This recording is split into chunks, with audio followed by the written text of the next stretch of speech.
Welcome back to another week here on Instigating with Clarkie and Drury, brought to you by our friends at Cool Bet Canada, the Listowel Squash Courts, Listowel Vision Care, and See the Game. We also appreciate our friends over at Hanover Raceway, whose season wrapped up last week and a very successful season for them. We appreciated their support all throughout the horse racing season. We are very excited to have a great friend of the show back on, Steve McAllister with the Parleh. Mr. McAllister, how are you? How's your summer been?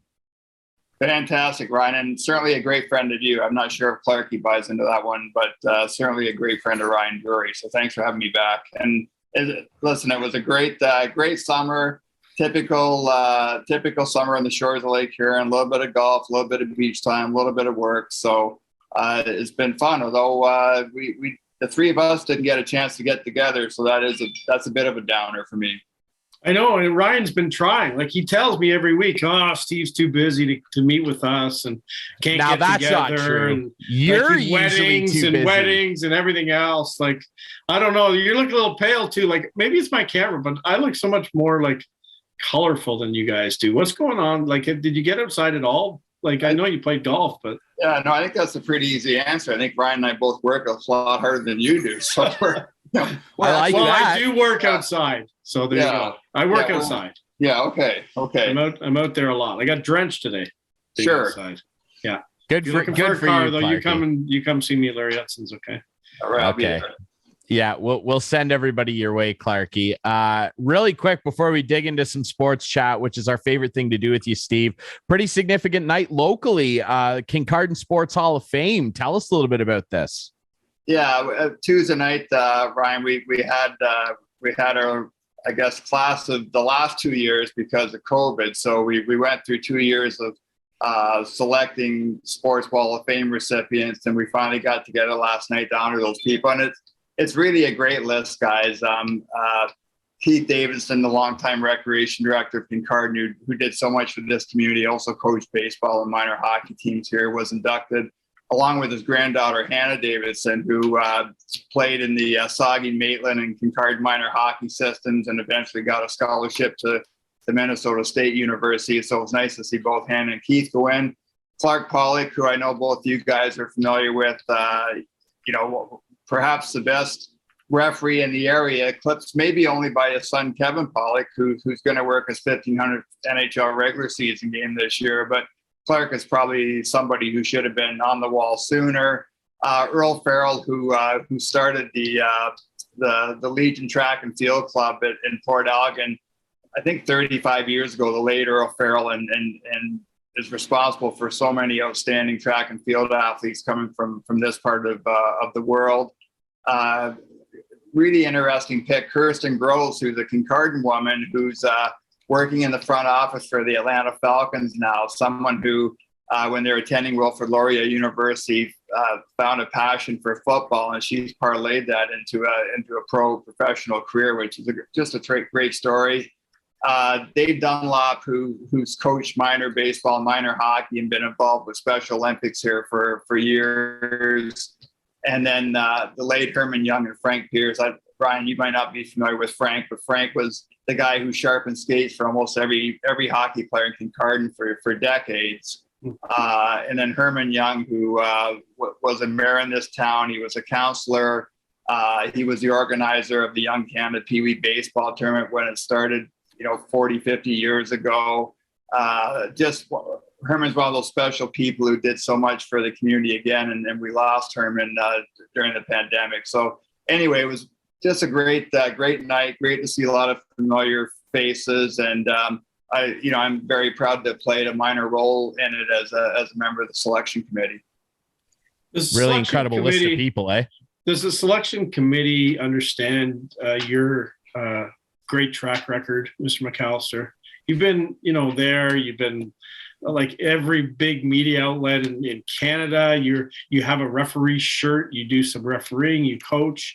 I think Ryan and I need to start a little bit of a campaign here. A campaign to get you in the Hall of Fame there at Kincardine. Yeah. Thanks, Chris. I know we chirp each other a lot on this show, but I know that we're good friends, and we've been friends for an awful long time. So that means an awful lot coming from you. And Listen, I'm very, very fortunate. I'm on a wall of fame at my high school back in Prescott, Ontario.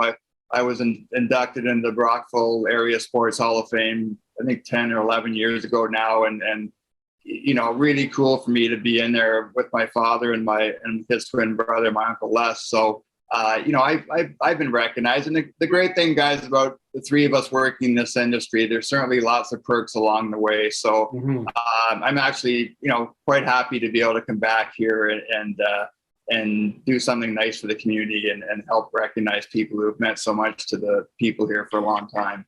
I'm on the wall of distinction at Humber College. I don't know if you guys know. I knew that. You did?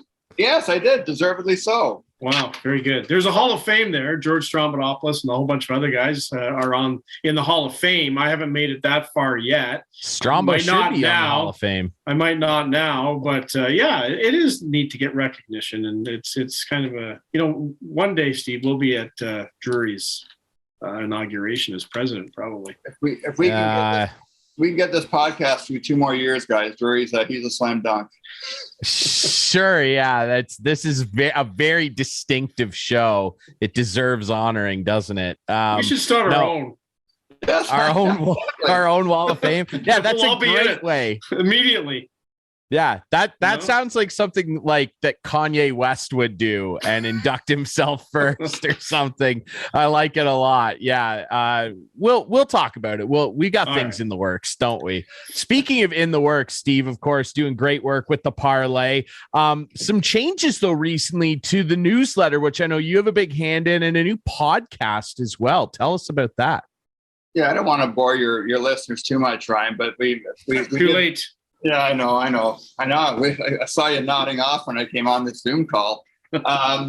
We rebranded the Parleh newsletter back in July because we felt Mark Silver, our founder and CEO, and I felt we needed to separate church and state a little bit. I mean, the Parleh is a business where we're, as you guys know, we're doing video content. We're helping a couple of sports books with social media content, and the newsletter really looks at the industry, and sometimes it's a critical look depending on what the news is. So we just felt it was important to rebrand it, and it's really worked in our favor because we've added about 300 subscribers since the rebrand happened in July. So I think it's people when they see the Parleh as a newsletter, they wonder what the hell's this. But I think Gaming News Canada resonates a little louder. And then, as you guys know, we've been doing these Twitter Spaces events, I guess, for the better part of 18 months now. Every Thursday afternoon, we get a small group of people on and we talk about what's going on in the sports betting world. And Mark had the idea that we should turn that into a podcast 2 weeks ago. So we created this Gaming News Canada show, and it's available on Apple. It's available on Substack. So we've got this podcast now, which is an hour of industry insiders talking every week. And I've tried to bring kind of the same structure that you two have brought to this show, and schedule some guests and just make it a little bit more formal, and hopefully take that event and get it to a bigger audience. Clarky, did you hear that? He took notes from this show. I don't know if we're. I don't know if we're. Yes, boy, it's a what compliment not to episode do. here. I think they're the notes you did. What not to do on a podcast? No, you got to. Yeah, fun, that's right? mostly that's what we're all about here. Fun. Gotta have fun. We have fun. I will say he's probably writing down notes from your side of the screen. Don't do Clarky bracket. Yeah, That's not true at all. I know it's not. I was gonna say, how many appearances did I make here before I finally gave you guys a compliment? I know a lot. Like way too many. Way too many. But and we had Alan Davis on. I'm sure you remember Alan Davis from the Fan, Steve. We had him on last week, and talking about the media landscape nowadays and how sports radio seem to be thriving in the USA. Because most of the stations are owned by broadcasting companies. And that was his big, point. And it's just, not to get into it too much today, because we did a lot last week, but like when you compare, sports radio now and podcasting, like it's kind of flooded up here, isn't it, right now? Yeah, Chris, I mean, we're going to sound like a couple of old guys sitting in rocking chairs, but I couldn't agree more. I think I drove to Toronto this week, and I tried to listen to sports radio Monday morning on my drive in, and I'm a sports fan. I'm a sports media fan, and I found it really tough to listen to. And there's an obvious lack of investment in sports talk radio today. I've been telling people for the last 3 or 4 weeks now, since the Lisa LaFlamme debacle and Stephen Brunt leaving Rogers, that the best thing that could happen to sports media in this country right now is for Sportsnet and TSN to be bought by somebody else. Yep. I don't think it gets fixed until you do that. And it's funny, like your old station, and I don't want to mention any names because it's disrespectful, and these people are all doing their best. But I truly believe that the morning show, The Fan, hasn't been the same since Don Landry and Gord Stellick left. And how long ago is that now, Chris? Is that 15, 20 years? Anyway, because Stellick's been with NHL network radio for at least 8 or 9. Well, they weren't there when I left in 2001. So that's 21 years ago. So at least more than 20 years ago. Yeah. And I just, people try to reinvent the wheel, and I just thought Gord and Don had a great chemistry for a morning show. It was fun. It was irreverent.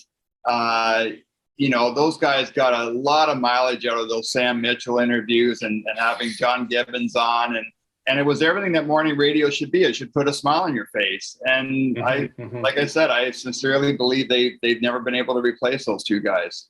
No. Well, and John Gibbons now, he just launched his own podcast, the Gibby podcast, and more competition for us. But I'll say this, with the way John Gibbons was such a gregarious, outgoing guy who was not afraid to say what he felt in the media, especially you think of like the old Tulo clip and everything like that. I would venture to bet that, because I know a lot of the Canadian radio stations are trying to really push podcast content, and I think they're focusing too much on that first. Again, something we discussed with Alan Davis last week. Go back and watch that show. He's a very interesting guy. I bet you that show will get more listens than anything that's being created up here because of who John Gibbons is. And that's kind of my point. And what I said to Alan last week, he is a distinct, interesting personality that people gravitate to. And that is what is lacking a lot up here. As Al said last week, you got to have those personalities that when news breaks in the league, you say, I want to hear what Steve McAllister has to say about that. You have to have those people. And right now, besides Overdrive, I don't think any sports host in Canada has it, or at least in Toronto. That's a great point, Chris. And again, Bob McCowan, people not only wanted to hear what Bob had to say about big news stories, but Bob was also a great interviewer. And I also, when Bob was with Brunt, those two guys were both great interviewers. And that was just great sports talk radio. It's funny, I did a webinar on Tuesday with the Canadian Golf Journalists Association, or Golf Journalists of Canada, I guess it's called.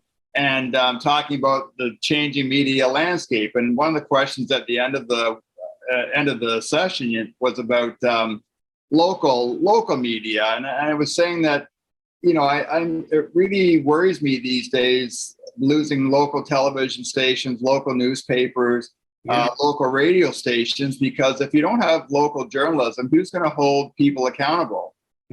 Whether that's municipal politicians, Board of Education, the people running your towns. And I still really believe, guys, I'd be curious about your thoughts on this, that there's a way to monetize local news. And I think with what you guys are doing, this podcast is a great example of talking about local sports. And there's lots to talk about up here, as the three of us know. But then, Chris, your experience and your career in the business and being able to draw on that and bring in, guys like McCown and Alan Davis and the people that you and Ryan have had on this show. And I think there's a lot of value to that. I really believe that's something that advertisers will support. Gosh, we got to clip that out, Ryan, and send it to all our potential advertisers. Right, I'm gonna clip that. Clip that out. More wisdom from our friend Steve McAllister. Now, no, but it's true. I completely. You're agree absolutely with you. right.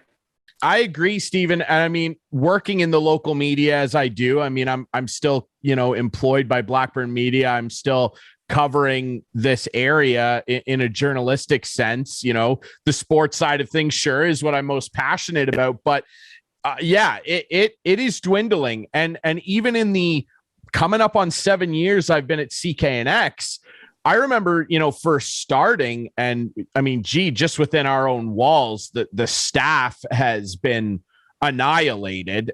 COVID didn't help, but it started before then. And I used to show up at events and there would be like 6 or 7 other journalists there with me from this local paper, this other radio station. Now, like if I show up at events, I'm lucky to see 1, maybe 2 other people, like if that. Like it is disappearing, and it's unfortunate. Like the people, we talked about this last week with Alan too, like people don't want to take risks. The people in charge of some of these media companies, they don't want to try and invest in something new that's not tried and tested. They don't want to try and take a risk and put money into it unless they see immediate returns. And that's a problem, because no good idea ever spawned from something where you immediately turned it around into a money-making machine. And that's all anybody cares about now. That's my take on it. I don't know how you guys feel. No, I think you're right, Ryan, and to me it's twofold. There's been and again, at the Sports Wall of Fame event last night, I ran into Steve Young, who has had a long career in broadcasting. Left CTV News in London last year after about 30 years in the industry. But Steve was talking about starting his career at CKNX Radio and Television and being able to cut his teeth and make mistakes. And I had the same experience coming to Kincardine in 1981 and working at the Kincardine News. I mean, I was allowed to write a sports column. I covered council meetings. I was a photographer, but I made lots of mistakes, but was given those chances to learn. So I think it's hard for young people in the business to develop again.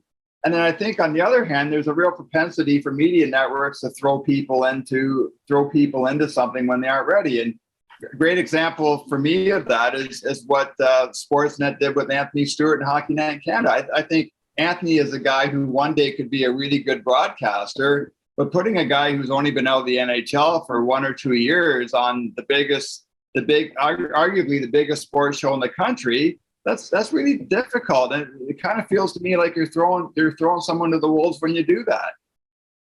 Yeah, Steve. I worked for Rogers, as you know, for 6 months, and I don't want to get too much into it, but it's quite the organization. Can I say that? And like going through a couple of other opportunities there that I thought I might have had along the way, and like just people get involved. It's too big. There's too many people with their paws into everything there, and it's amazing that they do.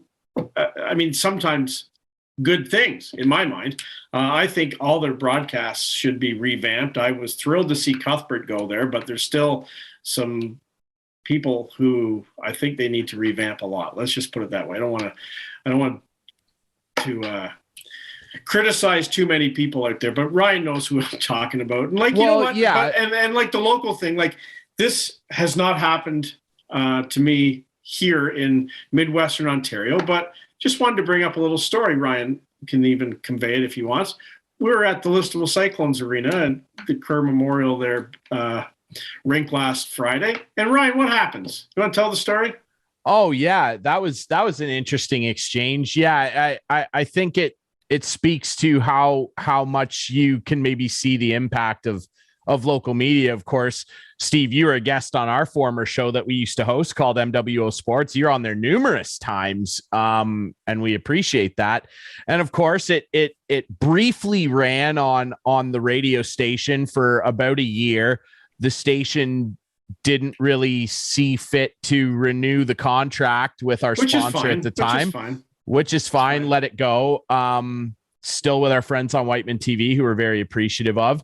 And an older gentleman walked up to the two of us standing outside the Listowel rink and said, "I recognize you guys. I loved your sports show. How come it's not on the radio anymore?" And it was kind of like oh, wow. Like it was found our listener moment. No, we found them.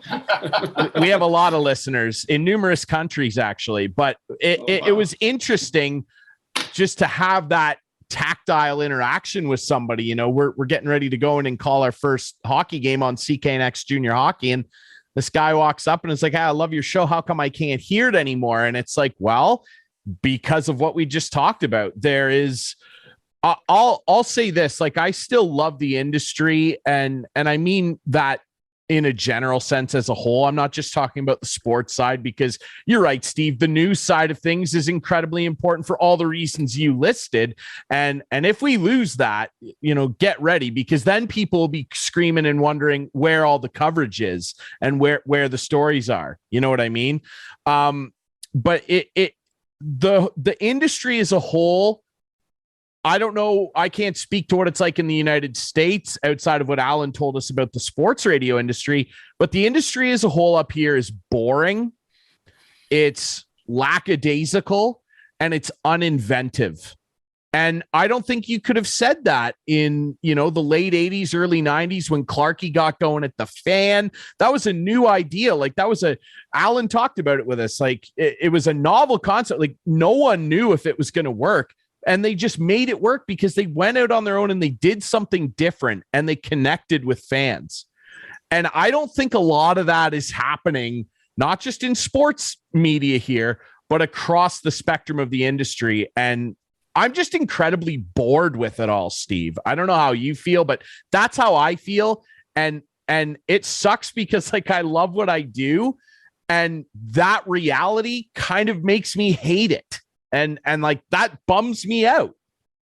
Yeah, I would say, and if you go back to the Fan, and I heard Alan's Bob McCallum's podcast with Alan a couple of weeks ago. I think last week, and I listened to it, and I loved Alan talking about Storm and Norman Rumack, and when Norm first went on the air, I think people thought it was a bit of a joke or whatever. But if anyone ever took the time to get to know Norm a bit, and Chris, I know you did, Norm worked really hard at the job, took a lot of pride in what he did. And Norm really carved a niche out for himself. And to the point where when I was covering the Blue Jays in the early 90s, I always had my radio listen to Storm and Norman on the way home. And I would have a chuckle. Sometimes I called in the station a couple of times when Norm was going on a rant about something. But it was entertaining, and that was about developing a personality. And to me, it's a little bit sad that there's not room for a guy like Norm Rumack these days, because Norm was an incredibly passionate Toronto sports guy, and rather than listening to Calgary Sports Talk Radio or U.S. Sports Talk Radio in July, I'd rather listen to Norm Rumack for 3 hours on a Wednesday afternoon in July. Mm-hmm. It's funny you say that. We had Norm on the show a good while ago. You should get him back on because he actually just started a new podcast. And I listened to the first couple episodes and they're really good because it's Norm and he's just able to be himself. And I think, he's carved out his own thing here. I also love Norm because he's a big Chelsea FC fan. Go Blues.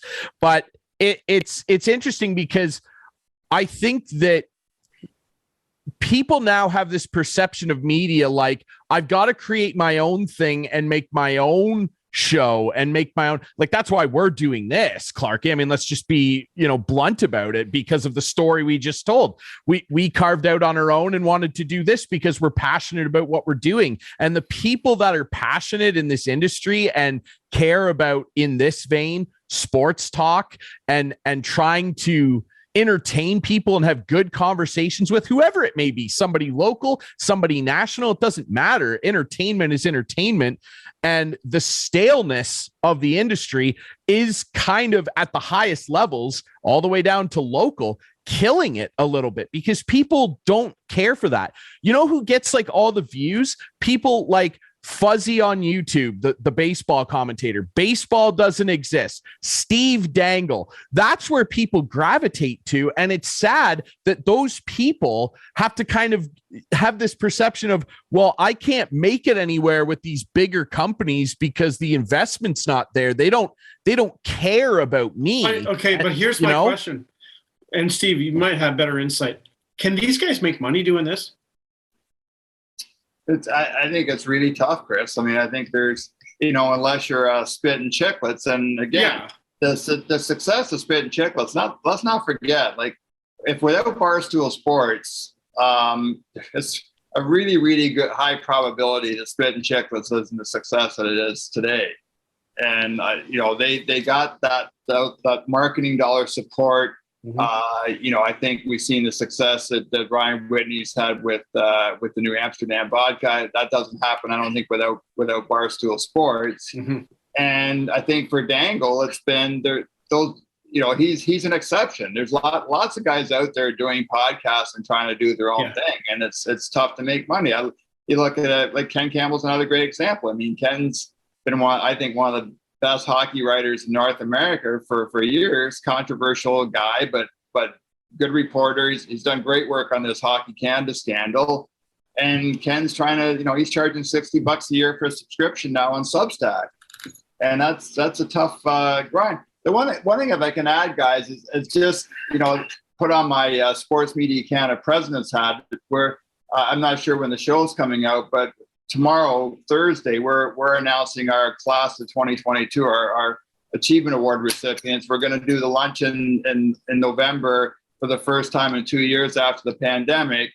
And this year's group of recipients is really outstanding journalists. And I think all three of us agree that there's still a lot of good people working in this industry doing really, really good work.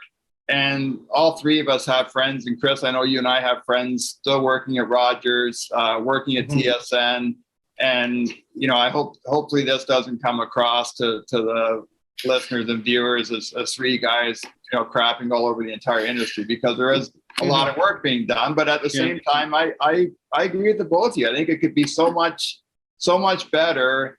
And to your point, Ryan, it's a lack of passion from the top, and it's become plainly obvious that the people who make the decisions at both Bell Media and Rogers, they don't really care about media. They don't care about sports media, and that lack of passion is really hurting those businesses. So should I keep my cell phone charged tomorrow when you call the winners? Like, I would. I think probably you could, if the battery ran out and you plugged it in like 2:00 tomorrow afternoon, you'd be okay. There, Gary. Yeah, another year gone by. I'm trying to let you down easy, but okay, fine. I agree, and I don't want people to think like we don't think that there's good talent out there. There is. It's just I think that even some of the good talent that you see on those stations is choked a little bit because they could do more. Like, and you hear some of those people like be guests on podcasts, and they're so much more, interesting and outgoing than they're maybe allowed to show or given space to show on the main network. And again, it's a unique problem in Canada because I think that Bell and Rogers, to a large degree, care more about what the bottom lines look like and what everybody's cell phone bill costs, more so than they care about how good was Sports Center tonight. How good was That's Hockey or Hockey Night in Canada or whatever. I don't think the people that are ultimately in charge of decision making, I don't think that that's the first thing that they think of, which it probably should be when you're running a media corporation. But I digress. Let's talk about some actual sports here, Steve. And you kind of brought it up, the Hockey Canada scandal. Obviously, some news breaking today. Rick Westhead, one of the best guys out there, breaking that there's going to be some more subpoenas and some more hearings coming up. I believe the first one's scheduled for October 4th. This is just a continuous train wreck that we just cannot stop watching, mostly because we're all being forced to. This is a huge dilemma, and I don't know where this ends. Scott Smith and his board seem dug in. They do not want to leave. They think they're in great that they're the people to do this and lead a new age forward of betterment. And it's just not true. What's your opinion on all this and the latest, machinations that are going on there? Yeah, the only way that change is going to happen, Ryan, is if money talks, and it's if Sport Canada continues to withhold funding from Hockey Canada. It's if the sponsors continue to withhold funding from Hockey Canada, and if TSN decides that there's a loophole in the contract, and they find a way to back out of the contract as well. That's the only way I believe that change is going to happen. I'm really disappointed in the hockey community. I tweeted last week that I was involved in volunteer roles with 2 junior hockey associations or organizations, and I stepped down Labor Day weekend because I had been pushing for those organizations to take a stand against Hockey Canada. They didn't want to do that, and I didn't want to be part of it. I've been very vocal on Twitter. I think I'm with you. Scott Smith and the board of directors have to go. It was such a middle finger, I think, to people like Sheldon Kennedy and others when Scott Smith showed up in Denmark at the World Women's Hockey Championship and was on the podium handing out gold medals. And it's another middle finger to hire a crisis communications company. Again, parents paying their money to Hockey Canada for them to go out and hire a crisis communications firm to try to save jobs. It's disgusting. It's despicable. But change is only going to happen if the money stops flowing. Yeah, it's unbelievable. And yeah, for Scott to show up in Denmark, like that was, who is tone deaf enough over there? I mean, if anything, that just showed a further lack of judgment and ability to take this organization in the right direction moving forward for not only stakeholders, but yes, the parents and players all over the country that pay fees to this organization. I couldn't believe that they let him go and hand out medals to the ladies. That was disgusting. Yeah, and Ryan, for this audience, I would just say in this region that you and Chris cover, where's the GOJHL? I mean, Brent Garbutt did come out yesterday and criticize Hockey Canada for not providing his league, I guess, and players and teams with education around sexual assault. So he did come out and say something, but I haven't seen anything other than that from the GOJHL. The Ontario Hockey Federation's been silent on this. We have a Junior C League up here, the Provincial Junior Hockey League. They've said nothing about this. We have provincial associations across the country that have said nothing about this. We have the Ontario Junior Hockey League that's been silent. And one of the biggest surprises and biggest disappointments for me is that the Ontario Women's Hockey Association hasn't come out and said anything about this scandal and taken a stand here. I guess, guys, it seems to me that people feel that an attack on Hockey Canada is an attack against the game of hockey. And that's just so wrong. I mean, the three of us love the game a lot. I still love the game of hockey. This isn't an attack on the sport of hockey. This is an attack on the people who run it in this country. Simple as that. I completely agree. I don't know why people have such a hard time making that distinction. I love the game. I love hockey. It's always been a part of my life, part of our lives. But like, I couldn't care less if Hockey Canada ceased to exist as an organization tomorrow. They'll just like make a new one, call it something else, get Sidney Crosby and Connor McDavid in a Canada jersey and send them to the Olympics. Like I don't care. It's weird. Clarky, go ahead. Yeah, no, I was going to say, Steve, I just want to really lean on Steve's experience as a media director for the NHLPA back in the day. What would you tell these organizations to do? Like, you say they're not saying anything. What should they do? Well, they have a platform, Chris. The one thing that is a positive about social media these days is a tweet sends a very strong message. And we saw that from the Canadian national women's team before the World Championships, when they were really the first group to come out and take a stand and call for change at Hockey Canada. We've seen what Sheldon Kennedy's done through social media. I would, if I was involved with the provincial association, and again, I'll be completely honest with you guys. I was on the executive of the Kincardine Bulldogs here in town, and I drafted a statement from the Bulldogs executive a month ago. And I took a little bit of what was in that national women's team statement, blended in what the Bulldogs stand for in our community, our values, and we called for change. And I couldn't get the Bulldogs executive to post that on their social media channels, and that's what prompted me to walk away. Yeah. And again, I wish the organization well. They've got there's some good people there who put a lot of time, a lot of volunteer hours into running junior C hockey in this town. But again, I believe they're in a leadership role in this community. They should take a stand. And I don't see why they're worried or scared or whatever. Well, that's what I was going to ask. Yeah, like, why won't they do it? Like, what are they, like, what's the downside? Yeah, I think I can only assume, Chris, that they're afraid of Hockey Canada, or afraid, the provincial junior hockey won't take a stand, so they're afraid of the repercussions. But what repercussions would you take if you tried to? I said to someone on the executive, if you tried to take some kind of disciplinary action against a team for putting out a tweet about Hockey Canada, can you imagine? Yeah. The media crap storm. That's what I mean. Yeah. And so again, I think there's been a serious lack of leadership from hockey organizations across the country. And again, to me, it would seem to be a no-brainer that if Sheldon Kennedy's coming out and is calling for Scott Smith, who's a friend of Scott's, that Scott needs to step down. I think following Sheldon Kennedy is a pretty easy thing to do here. Mm-hmm.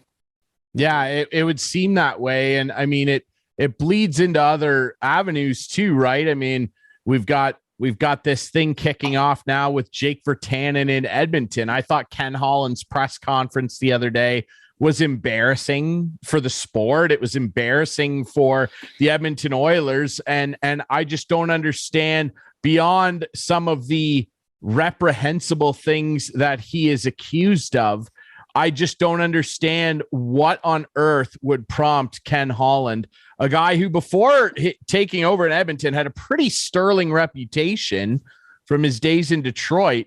I don't know what would have prompted him to think that a team that made the Western Conference Final last year, if we're talking about this simply from a business and hockey perspective, what prompted him to think that it was a good idea to even get this guy's name attached to the organization, let alone give him a PTO? It's just beyond my capability of comprehension, Steve. Yeah. I'm really disappointed in Connor McDavid too. I don't know if you guys saw his comment last week. He's a piece of walking cardboard, Steve. Like, he has nothing good to say. But to say I'm proud to represent Hockey Canada, that was, again, that's the definition of tone deaf. And if you contrast that with what Cale Makar had to say, where Cale Makar said, my parents are paying, they're giving mine to Hockey Canada every year, and they're wondering like what the H is going on here. Again, it's like you would hope for better from someone like a Connor McDavid, and again, you'd also at the same time you would like to see people like Sidney Crosby and Nathan McKinnon and leaders in the Canadian hockey world step up here and do the right thing. Yeah, it's unfortunate because everybody down there in the media and everything, they can't wait. Like, as an example, and I'm not bringing this up because I'm a fan of the team, but it's interesting. They couldn't wait to jump all over Alex Ovechkin for having a wedding photo with Putin, which deserves pointed criticism. And I've been at the forefront of that. I'm very disappointed in Ovi for being openly associated with this guy, but everyone couldn't wait to jump all over him for that when the Ukraine war kicked off, which is a disgrace. But as soon as something happens in our backyard, the lips are zipped, and we're happy to criticize the European guy for being a friend with this oligarch, dictator guy. But the second somebody, takes a bunch of money and pays people to be quiet about getting sexually assaulted, mum's the word. Nobody has anything to say. Incredible, that, really. Yeah. Listen, the one thing I will say also is that Rick Westhead has been magnificent in this story. And he deserves a Pulitzer. It's ridiculous. And there's like Rick has a lot of enemies out there, and there is, unfortunately, there is a bit of an old boys network in sports media, and it's one thing that drove me crazy. And I'm not sure if this applied to you too, Chris. That back in the day when I was a beat writer and later as a sports editor, is that beat writers tended to be defenders of the game, and I would say, like, your job isn't to defend the game. Your job is to report on the game. And it used to drive me nuts to sit in the press box at the Sky Dome in the 90s and hear the baseball writers slagging the hockey writers. And then later on when I worked at the NHLPA and you'd hear the hockey writers would be slagging the baseball writers and defending the sport. And that's not your job. It's not your job.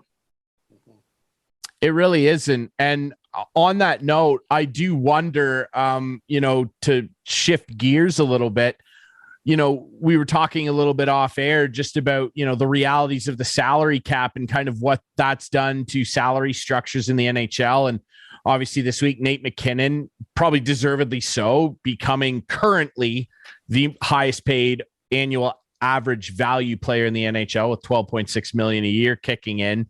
$100,000 more than Connor McDavid's 12.5. You have an interesting perspective on this, Steve, because of, your experience with the NHLPA and just everything that's gone on since the salary cap became a reality. In your estimation, is it doing more damage than good really for the growth of the game and really the player base? Because I don't know what this does when you're restricting so much and why they can't just have a luxury tax like baseball. It makes no sense to me. Yeah, no, the cap, it's great for the owners because it gives them cost certainty, and that's something that helps drive. It's great for some owners, right? Yeah. Some. Yeah, that's not the Toronto owners. No, but if you're not the Ranger owners, not the Flyer owners, not all those big buck teams, but if you're an owner who cares about franchise value and maybe selling your team one day, the cap helps a lot. Yeah. I'll tell you a quick story. My first 2 weeks with the NHLPA in 1994, I went to the NHLPA offices at the Eaton Center on Labor Day weekend, and I remember sitting in Bob Goodeno's office watching a videotape with George Will, the famous Washington Post columnist, talking about salary caps and how they were a horrible thing for professional sports. And, it was something that Bob not just hammered into me at that point, but, the seeds were being planted by Gary Bettman during that 1994-95 lockout. Chris, you'll remember this. I mean, he was pushing for a salary cap. And one of the proposals that Goodenow made was for a luxury tax, or for some kind of tax that low revenue teams would get money back. And I think the salary cap has played out pretty much the way Bob predicted it would. I mean, you've got players, the McDavids and McKinnons of the world making fairly decent money, although I would argue they can make more under a luxury tax or the old free market system. And then you have, a middle class that's doing okay. But then you got a bunch of guys, whether it's veterans or young players who are getting the league minimum or not much more. And that's exactly what Goodenow predicted, going back to 2005, I guess, when they finally, 2006, when the salary cap was finally put into play. Mm-hmm. But to Chris's point, again, if I'm the Toronto Maple Leafs, I mean, you wonder, Chris, like if there wasn't a salary cap, I think there's a pretty good chance the Leafs would have won a couple of playoff rounds over the last 15 or 16 years and filled some holes. The Detroit Red Wings wouldn't have had to go through. I'm pretty confident in saying that they wouldn't have gone through the rebuild that they've gone through. Mm-hmm. And you're right. There are some teams out there that the salary cap doesn't do them any favors. No. What do you think of the Phoenix or Arizona Coyotes arena this year and moving forward? Like, how does Gary keep propping these guys up? Yeah, it's a bit of a mystery, Chris, and it's funny. I've done my buddy Tom Manek. I've done his Sport Market radio show in Vancouver for probably 15 years now, and if I had a dime for every time we talked about the Coyotes and Gary Bettman, I wouldn't be on this podcast, and I'd be on an island somewhere. And it's just I think like when Gary gets a notion in his head, he's stubborn, and I think he sees if the Coyotes ever move, that would be a failure, and he sees that as a stain on his legacy. But don't you think it's embarrassing to be playing in a 5,000 seat university arena? Yes, of course it is. And I just read guys before we came on here tonight that the Coyotes aren't going to have a captain or alternate captains this year, or they're going to do some kind of rotating team. And that, to me, that speaks of a lousy culture within that organization. And even something like those guys at the draft, walking on stage in the same suits, for crying out loud, that was almost like farcical. And it's almost like the old Morton Salt commercial, when it rains, it pours. And I mean, these guys, they can't even seem, they couldn't get the coffee order right in the morning. Do you think Gary's trying to keep him propped up until Austin Matthews is a free agent? No, I don't. I think this is a long-term thing with Gary, where he's bound determined to keep a team in Arizona. And listen, he's gone through all kinds of hoops to do that, and lousy ownership situations. And I think probably he is hanging on and banking on having a rink in Phoenix is going to make the difference. I mean, we'll see, but there's a lot of alarm bells with that organization, Chris, and it makes me wonder how much longer the NHL can dig their heels in on this one. Yeah, for sure. Yeah, the pizza guy down there just can't get the cheese to melt. It's unbelievably embarrassing, and something that surely has to piss off organizations like the Maple Leafs that have to prop up teams like this. It's a joke. Clarky, if you want my quick opinion, Matthews isn't going anywhere. Next July 1st, he's going to sign an 8-year deal worth 13 or 14 million. I'll bank it at 13.7. Matthews going to sign for 13. Take it to the bank. 13-7, 13-7-3-4. Career Leaf. He'll be a career Leaf. All right. He said today he loves the place, so he does. He's not going anywhere. Why not? I'll say on the Arizona thing, I don't know how many times we've talked about it. We'd be rich too if we had a dime. It's just, I think because Gary is so hated by hockey fans, I think that people would actually respect him more and boo him less if he just did a press conference and admitted, this doesn't work. We've got to move them to a healthier location, be that, I don't know, Quebec City, I don't know, Houston, wherever someone can cultivate an actual culture of winning and developing a fan base properly. Because it's almost like, to me, like we all have a favorite band or artist. Every artist puts out a bad album. I love U2. Octung Baby's brilliant. Pop sucks. I don't want to hear anything off Pop when I see U2 play. I want to hear Joshua Tree and Octung Baby. That's it. Okay. But it doesn't mean that U2 just sucks. Just admit that the album was bad and move on. You're still going to sell out the concert, Bono. And Gary Bettman could be Bono right now and just go, yeah, we screwed that one up. I think people would honestly respect him more. Before we let Gary go, or Arthur, I mean, Gary. You're Gary. Arthur. No, we had a little thing going. It's an inside joke, but Arthur. Does Toronto ever get a second team? Can they support it? I think they can. You've got two major sports networks there. And there's a large corporate base there. You look at the GTA now. I mean, the GTA pretty much now extends past Hamilton to the west and Kitchener-Waterloo to the west. And you probably have 10 million people now, Chris? And at least. Probably. Yeah. And it bothers me when guys like Ryan has told me Toronto's not a hockey town, it's a Leaf town. I like the amount of minor hockey. Well, that's true. It's not true, Ryan. Okay. I do think that, and this is something that Richard Petty's talked about before, there is a challenge for the Leafs of I don't know if the Leafs have done enough to tap into the diversity of Toronto, and it's something the Raptors have done a great job of. And I'm not sure, I don't want to get into the reasons why or why not, but I do think there's still a big hockey community in the GTA. And there's certainly corporate support.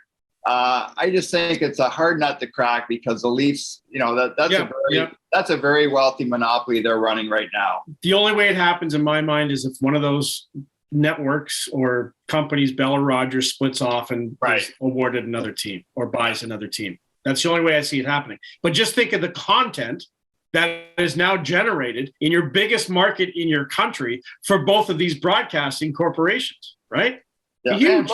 And look at New Jersey, the Islanders, and the Rangers. I mean, that's three teams, and what I would argue is basically the same market, and probably not as rabid hockey wise. The one thing I will say, Ryan, is to your point is I don't think hockey people can be arrogant anymore and say that hockey is Canada's game, and that I think there probably has been some complacency, and there's some work to be done to attract new fans and attract hockey players. But that said, there's still a very large market in the GTA, and I'm with Chris. It definitely could support a second NHL club.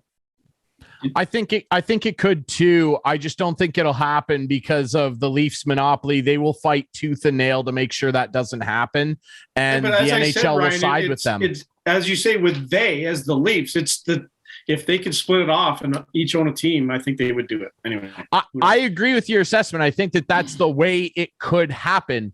I just don't think it'll happen anytime soon, but maybe it could, simply to try and gain new fans in the means that Steve just mentioned. Like the NHL is going to have to, the old famous Billy Bean quote, adapt or die, from Moneyball. Like, look at what other leagues are doing. This new golf docuseries that's coming, the Formula One thing. Look at the explosion in popularity in Formula One here in North America. There are new opportunities and ways to gain fans. The NHL is going to have to find, and hockey at large, not just the NHL, is going to have to find a way to tap into that. Steve, we've kept you for an awful long time. We love having you on the show. You're one of our favorites. Like we said, all chirps aside, you are a great friend of the show. Best of luck going forward with everything going on over at the Parleh and Gaming News Canada. We really appreciate it. Thursdays, Gaming News Canada always hosts their Twitter Spaces. You can now find it in podcast form with our friend Steve McAllister. We really appreciate this, brother. Great. Thanks, guys. Always a lot of fun. Thank you. All right, we'll take a quick break. When we come back, going to have a sit-down chat with Ben Fanelli, former Kitchener Rangers captain and the creator of Heroic Minds, who have a new interesting partnership that just got announced with the Greater Ontario Junior Hockey League. That's coming up next here on Instigating.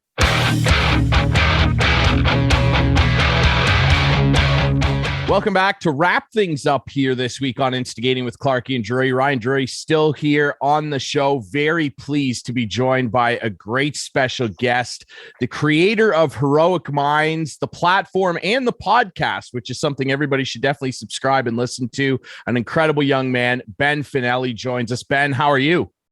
I am doing well. I'm doing well. Very exciting times. It's really cool to be aligned with a league like the GOJHL, being now moved to Kitchener-Waterloo, pretty much second home. And knowing the junior teams that are around here involved in the league, it's exciting. So really happy to be here. Yeah, obviously this week, a release coming from the Greater Ontario Junior Hockey League that your company, Heroic Minds, has partnered with the league. And basically you're going to be offering all the teams your platform to help improve mental health, different things like psychoeducation. Before we dig into, the partnership with the league, tell everybody who's maybe not familiar with Heroic Minds what it is and why you were inspired to create it, Ben. Brilliant question. Okay, I will try and keep this short and sweet. A question that I could go many, many directions on. So I guess long story short, to give you the Coles notes, when you look around, it appears that we give a lot of attention to anxiety, depression, insomnia, abuse as well. And so it begs the question, is that the problem or is that the symptom of a greater problem that we're not giving attention to? So a simple example is if insomnia is an issue, unable to sleep, is that because we're not meditating enough or because we're not taking melatonin or is there another problem in our life that we haven't dealt with, that we haven't had the tools to deal with, that is then rendering us unable to fall asleep, relax, etc. The same can be seen with anxiety. The same can be seen with abuse, even, right? The causes of abuse isn't because you're uneducated on physical abuse. What the research would say is that it's due to problematic attachment, confidence issues, lack of interpersonal skills, emotional intelligence, etc. So my approach to this entire, I would say, mental health term, which I believe has now become quite ambiguous, is we need, it may be beneficial, I should say, to shift our attention not just to be on the anxiety, depression, the symptoms of the problem, but the problem itself. Where's that coming from? Let's look upstream and see, okay, what tools do these individuals maybe not have right now currently, or do they not realize they already have? Let's shift their perspective, bring awareness to these tools that they have, arm them with some tools, so now they can combat the challenges of life. So a simple example is, another way to summarize this is, we could look at it as individuals that don't have the capacity to handle the challenges of life. So do we wait till it becomes a greater problem and then focus on the anxiety, depression, et cetera? Or do we go upstream, arm them with the tools they need to meet the demands of life and limit the chances of it getting to a point where there's anxiety, depression at a level that is interfering with their life? So I think that's kind of the best summary I could give you without going on for hours and hours, which I love to do. And now what inspired me to do this is simply seeing that we're investing more and more money in this problem each year. Billions, right? The cost to our economy, society, investments increasing. Yet if you look at the data, it shows that the problem's increasing. So that's not a positive correlation you'd want to see. We would assume if we're investing more, the problem's decreasing, but we're not seeing that. So I'm thinking, okay, how do we flip the script? We know 10% of athletes reach out for help statistically. So if that's the case, how do we meet them in the middle? How do we make these topics enjoyable, bite-sized, applicable, incentivized? So I'm thinking, well, let's put it in a medium in which they already interact with content, right? So they, podcasts, social media, et cetera. Let's bridge that together, but let's fill it with content that's about life skills, communication skills, setting boundaries, relationship building, leadership skills. And then, of course, you have the psychoeducation as well on psychological tools, philosophical ideas to shift their perspective on life values, et cetera. I will get off my soapbox and stop rambling there and say I hope that did justice in giving people an idea of what Heroic Minds is all about. No, and not rambling at all. Like, this is all extremely important stuff. Obviously, our viewers and listeners know it's obviously something I'm very passionate about. We're passionate about on this show. Ben, I wonder, just specifically talking now about the agreement with the GOJHL. So the teams are going to have access to this. The players are going to have access to this.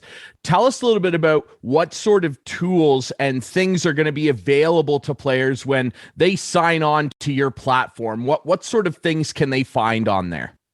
Beautiful, beautiful. So when the user signs onto the platform or opens up the platform right now, and lots to roll out, but right now, they're going to see audio exercises that are categorized by different topics. They can also search by themes. So maybe they can search by focus. Maybe they want to improve their focus, or they could be life values. It could be leadership skills, relationship skills. They could also search by what we would call curation. So a category of episodes under strengthening relationships in your life or increasing your focus before game time. And there's a collection of exercises that they can go into.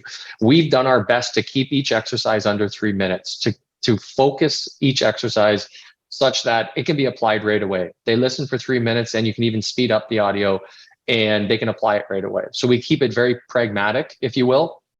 And that's one thing the players will see. There's also reflections.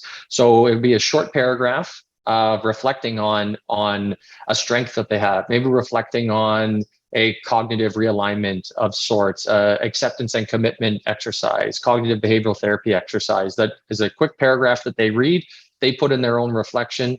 That's another exercise that may be available. And finally, a quote of the day, a powerful quote of the day from all different viewpoints, all different walks of life, some theology, if you will, Greek mythology, Stoic approach, hard sciences, etc., authors, so on and so forth. The goal of the platform is to bring these ideas that are often locked up behind a psychotherapy session that costs a lot of money, or again, coming back to until there's a crisis, then people have these conversations. The reason for this tool, I would say, when you really peel back the layers of everything I'm talking about, is the World Psychiatry Association in 2021 released a 30-year study with 33,000 different patients on what the best approach to psychotherapy is. And what the study found, amongst many other powerful points, is that psychological and philosophical reflection, that doesn't mean a clinical sitting one-on-one with a counselor. That doesn't mean in a church. That doesn't have to mean just a psychological or philosophical reflection, a shift in perspective, questioning what's important in life, questioning how to approach those negative thoughts that we just continue to fight against and waste energy doing, right? To question those, so anyways, any sort of psychological or philosophical exercise, whether in person, virtual, in a group, or individual, is beneficial to 50 to 80% of people. So it made me think, wow, imagine we could get that in front of as many youth and adults as possible, where 3 minutes, even once a week, imagine that, where it's a shift in perspective on, you know what, maybe I should change the way I'm treating that person. Or, you know what, that kind of makes me angry and I've just let it happen for so long. Why don't I set some boundaries? Or why don't I try a different approach? Communication skills would be massive. So if we can arm individuals with these tools ahead of time, does it improve relationships? Hopefully. Does it improve their relationship with the game of hockey, which we know we could improve on? I lived that experience. Could it improve their relationship with family? Could it improve their relationship with school, right? I know the classic approach I went through is my mom ensured that I was doing school, performing highly in school. And if I wasn't, then hockey wasn't an option. But wouldn't it have been great if I actually cared about school because of wanting to be a higher performing individual? I never had those conversations. So that's the end goal. And again, I know I'm rambling a little bit here, but I hope that answers the question.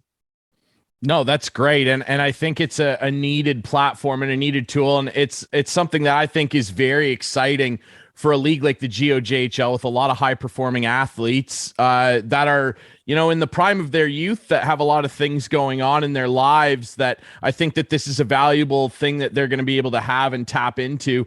And that's really what the point is having resources available. Now, Ben, I know, a lot of people will be familiar with your story. Of course, you suffered a life-altering injury in the OHL. You beat that. You came back and you captained the Kitchener Rangers and have gone on to do some pretty incredible things. I don't want to have to ask you about the injury. You've talked about it 8 billion times.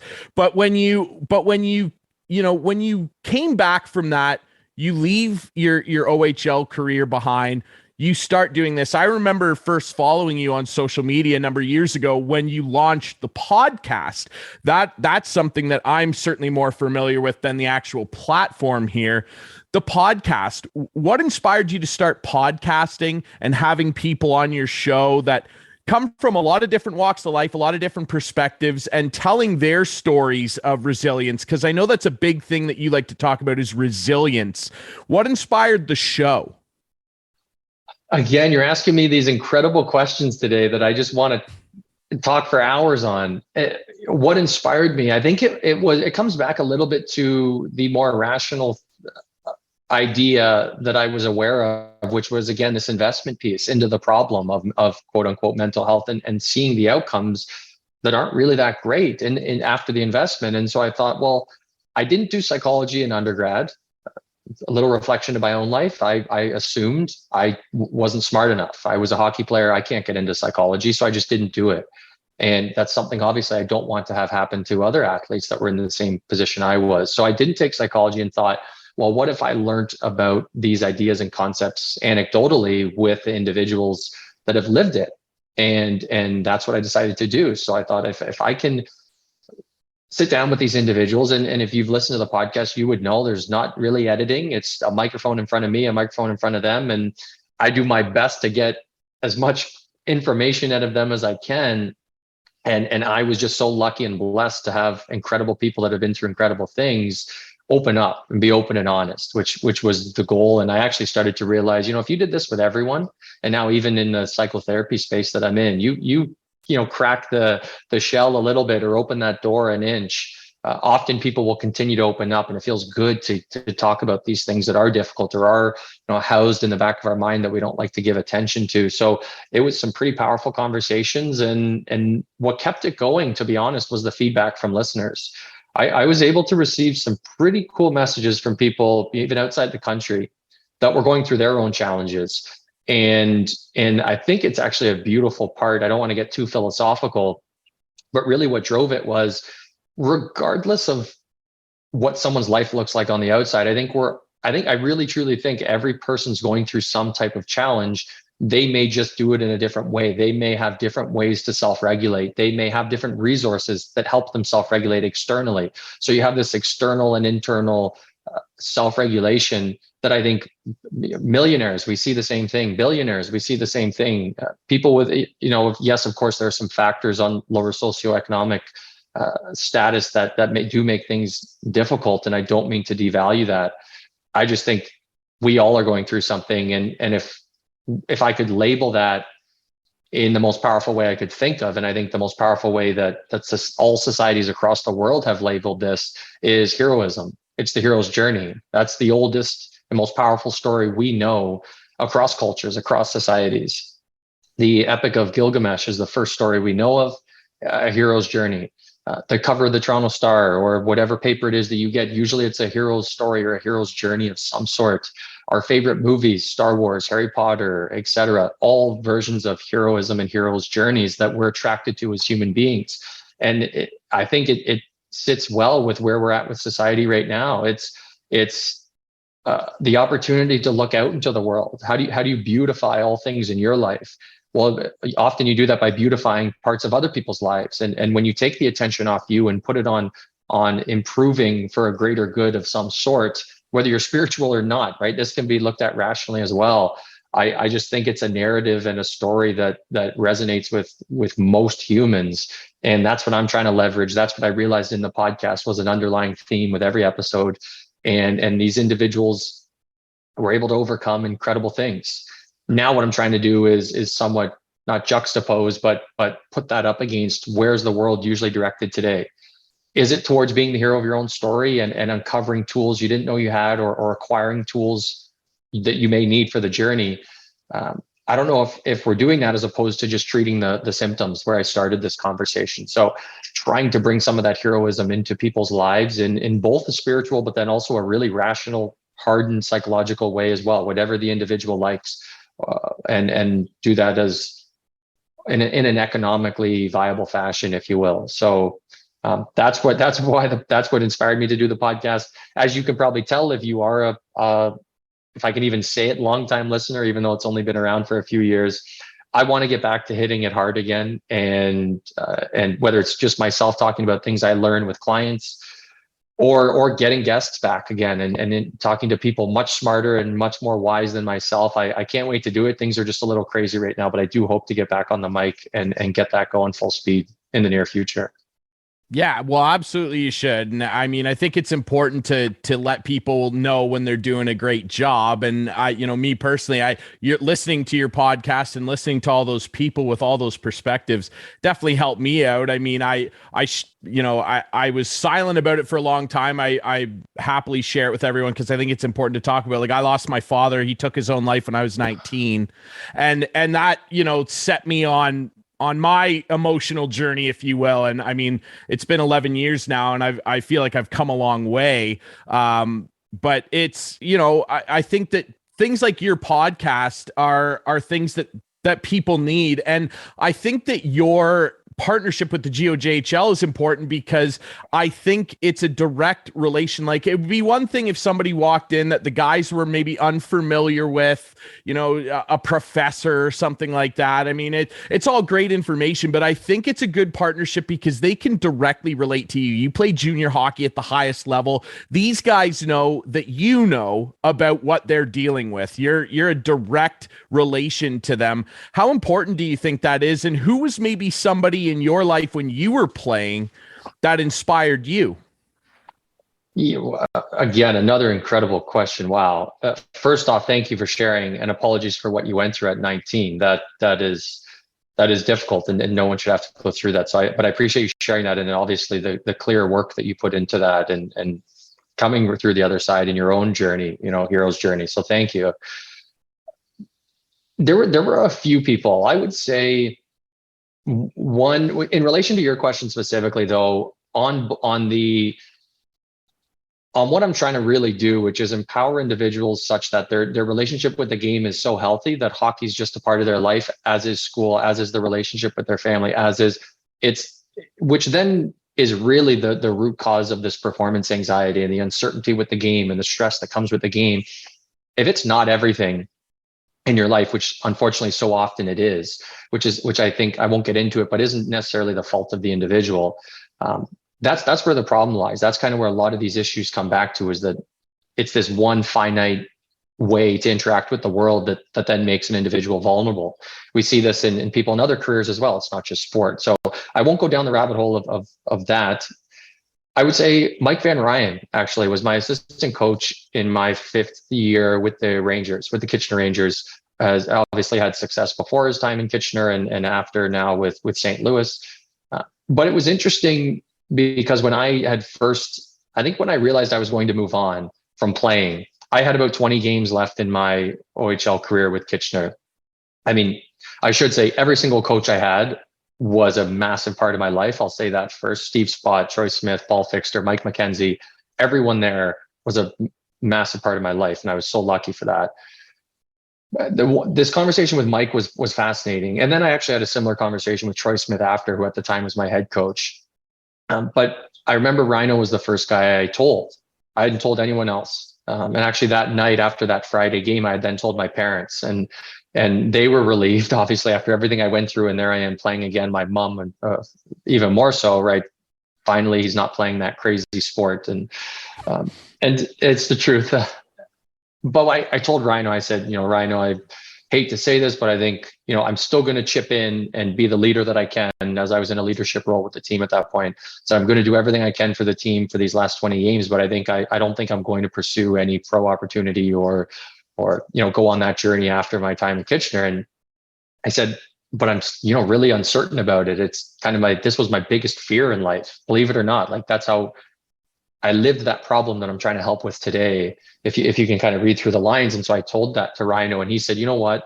It took me to hear it from him, not my mom, not my dad, not someone else, but someone that I knew had played the game at a high level. And he said to me, I'll never forget, he said, Fanels, when you get to 23, 24, and more importantly, when you start to have kids, said, you're going to laugh at yourself at how much value you put on this game. And it switched. It was like, when I heard that, I even get chills now thinking about it, because it was such a big part of my life. It felt like 100 pounds was taken off my back, because for so long it was, this is the finite way that I receive value, I feel valued, I show value, etc. And that gave me that first step outside the fishbowl of everything is hockey. And it was almost, I was just looking, it was like the world was new. Like, I could look for opportunities everywhere. I was working a bunch of different jobs. I started reading more psychology, philosophy. I got into the social venture space. It was incredible. So it was a pivotal moment. And to your point and your question, I think it did help, fortunately or unfortunately, whichever way you want to look at it, that his hockey background in some way, the ability to resonate with that, did make a difference in that conversation. And like I said, again, then I literally went down the hall to my head coach, Troy Smith, and we had a very similar conversation. And he said, hey, I'm going to support you in whatever decision you make. We'll both stay dialed in for the last 20 games. And it was more of a celebration of the journey as opposed to an end, which I think, unfortunately, so often it becomes. It's that we gave up, or we retired, or was it part of the greater journey that is so much bigger than hockey, but we don't talk about it that way? I think it'd be beneficial if we did. And that's how I was lucky enough to move on in a really empowering way. And thanks to both Troy Smith and Mike Van Ryan for that. So, yeah.